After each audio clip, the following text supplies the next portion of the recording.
Assalamu alaikum, this is Aksari from Pakistan.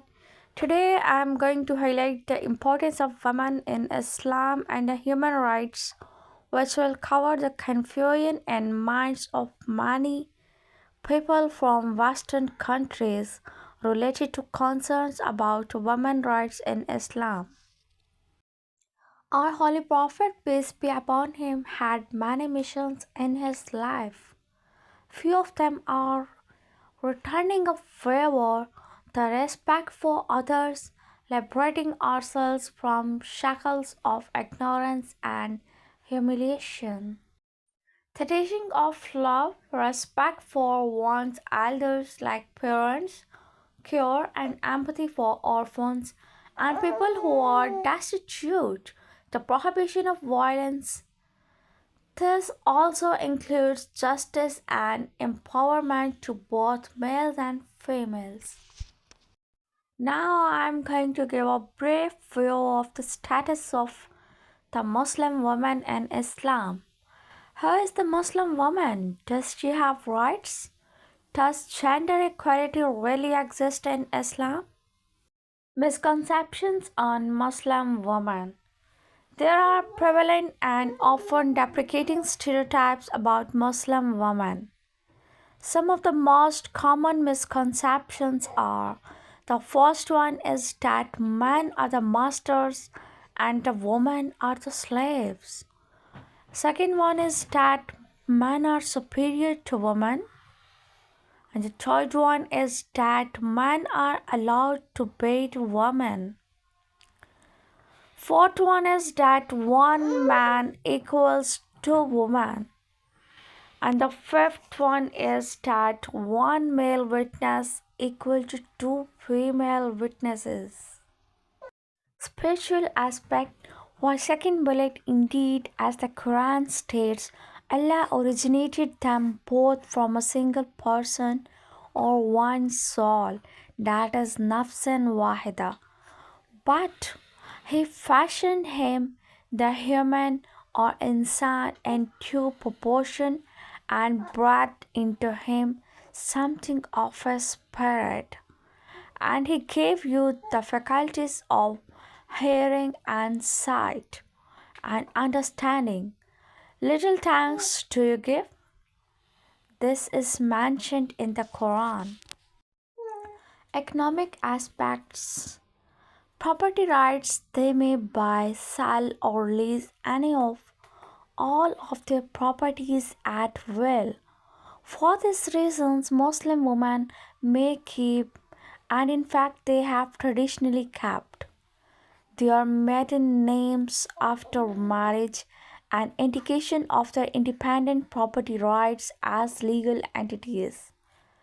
Ma'am can also explain the mahar, tutori or gift to the woman to provide her security in case the marriage doesn't work out. Aside from this, woman can also bring about the distortion of this which is seen today with families dividing the mahar of woman. It is important to emphasize that the mahar belongs to the woman and it can be used according to her discretion. Women are not hindered from pursuing work as long as it doesn't comprise their roles as mothers and wives. This is a priority. The fields they pursue can also be an extension of these roles, such as nursing, caretakers, etc.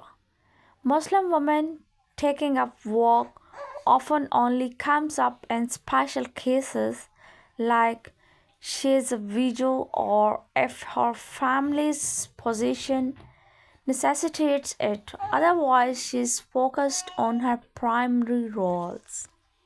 Social aspect. For the second point, her consent is a prerequisite to the validity of marital contract. According to the Prophet's teaching, it follows that if a arranged marriage means the marrying of a female without her consent, then such a marriage may be annulled if the female so wishes. The mutuality and complementary of husband and wife doesn't mean subservience by either party to the other. In fact, Prophet Muhammad, peace be upon him, helped with household chores, although the responsibilities he bore and the issues he faced in his community were immense. Under no circumstances does the Quran allow physical violence to be done to the woman. Also, the importance of the woman family can come into play. Considering that physical abuse is an appropriate ground for divorce, the woman's family can provide her the support system she would need it at that time. Importance of cultural relativism. While principles of Islam exist, one cannot negate the existence of various cultures. How the Quran and Sharia's law is interpreted can be different in Arab world and the Southeast Asia region. The Philippine context it embraces the universality of human rights, thus including women empowered in the public sphere, able to participate in social and political life and develop themselves.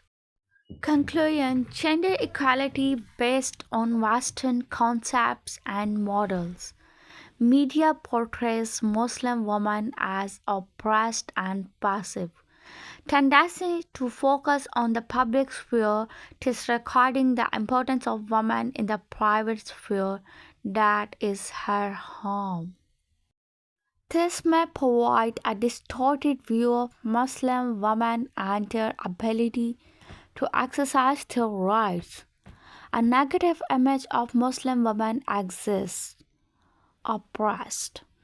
There is a need to break these misconceptions and realize that the principles of Islam seeks what is good for both man and woman, emphasizing their importance and the roles they play as well as the importance of preserving their dignity and rights as human beings.